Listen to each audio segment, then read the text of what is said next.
আপনারা এর আগে কখনো ব্রাহ্মী ও দইয়ের স্মুদি খেয়েছেন? প্রথমে ব্রাহ্মী শাক কিছুক্ষণ জলে ভিজিয়ে রাখতে হবে। এরপর ভালো করে পরিষ্কার করে ধুয়ে নিতে হবে। আমরা সবাই জানি ব্রাহ্মী শাক স্মৃতিশক্তি বৃদ্ধির জন্য খাওয়া হয়।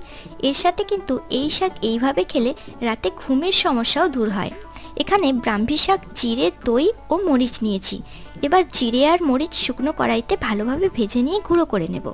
তারপর কড়াইতে 1 চামচ ঘি দিয়ে শাকটি ভাজতে থাকবো আর স্বাদ অনুসারে লবণ দিয়ে দেব।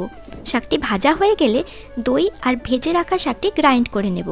তারপর একটি পাত্রে ঢেলে নিয়ে উপর থেকে জিরে ও গোলমরিচের গুঁড়ো ছড়িয়ে দিলে রেডি আমাদের এই স্মুদিটি। ব্রাহ্মী শাকের কিন্তু আরও অনেক রেসিপি নিয়ে আসছি পরের ভিডিওতে। এই শাকটি হালকা তেতো, কিন্তু যারা একদম তেতো খান না তারা এইভাবে খেয়ে দেখুন, খুব ভালো লাগবে। যদি ভিডিওটি ভালো লাগে তাহলে একটি লাইক করে দেবেন, শেয়ার করে দেবেন। আর ধন্যবাদ চ্যানেলটি সাবস্ক্রাইব করার জন্য।